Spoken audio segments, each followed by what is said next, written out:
Welcome to another edition of Cranky Gun Reviews. This is just a little project I've been working on now and then, something that I thought would be really cool.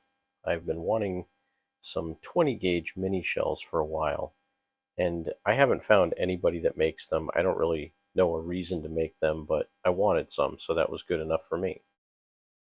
The first thing I had to do was make something that I could use repeatedly, cut the shells to the perfect length. So I had this piece of a Swiffer handle that was the right diameter on the bottom just to fit over the base of the shell, and I cut it to 1 3/4 inch length. Then I ended up taking some Winchester wads and cutting the bottom cup off and cutting the top of it off, so I was able to use the top part for Federal shells and the bottom part as a gas seal for Winchester shells. The first few attempts I did at these were pretty poor, and I'll explain in a minute what happened, but you can see that a crimper was not working very well on these, so instead I opted on using some homemade overshot guards. And this is one sorry example of a try at pre-crimping one of these shells. Well, I started working on these 20 gauge mini shells, and trying to crimp them on my Mech 600 Junior is not working at all. The main reason is this piece, which is the final crimper, obviously it's made for a 2 3/4 inch shell, so when you try to put this little mini shell up in there, it goes in and it doesn't even ever hit the final crimper. So I tried crimping them by hand with an 8-point crimper using the Spindex pre-crimper, and just mushrooms the head on it. And then this one, I started the pre-crimp and I tried to push it down with various assortment of tools, one of them being this nut driver, and trying to push down on the middle. That didn't work, so I switched to a Winchester Super X shell thinking that might be better. That didn't work either. So what I came up with is primer the shell, and so far these Super X shells are working better than the Federal shells. They're just a little bit better design.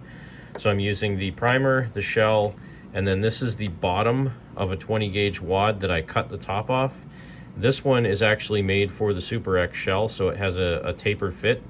So you put the powder in the bottom of the shell, drop this cup on top of it, which keeps the powder in this little cavity, and then I'm putting about between 3/4 and 7/8 of an ounce of number 4 lead birdshot in it, just because it's what I have available that I don't mind wasting. And then I had cut a whole bunch of these little circles out of craft foam, and I'm just sticking that on the top of the shell, and then I'm going to fill it in with Elmer's glue and let them dry. So they're not going to be quite as good as what you would have if you had a better way to manufacture these. Obviously, I need to get a roll crimper that will fix all of this issue. I don't have a roll crimper yet, but that's something I will get hopefully soon, and that'll make reloading these a lot more fun. If you're trying to do it with the Mech 600 Junior, it is not very good at all. So roll crimp them or glue them, and let's see how they go. I'm using long shot. I did end up buying a precision roll crimp tool, and while I can't tell you where I bought it, I think you can figure it out on your own. And here's my first take with the overshot card and the Elmer's glue. These did not end up working very well. The very first time I tried chambering one of these, the overshot card fell off and all the shot dumped out. And here you can actually see the final product of the nice roll crimped ones with that precision made roll crimper tool. And here you can see some factory Federal shells that are the standard 2 3/4 inch length. Side by side on the left, you have my small 1 3/4 shells that are roll crimped. In the middle, you have the glued ones, and on the right, you have the Federal shell.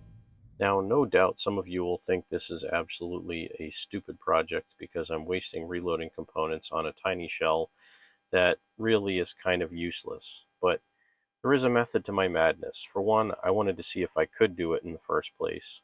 For two, I just think mini shells are super cool. You can carry a whole bunch of them with you. And three, why would you not want mini shells with a mini gun? This is another project that I've been working on with my Harrington & Richardson Model 88, but that's another story for another video.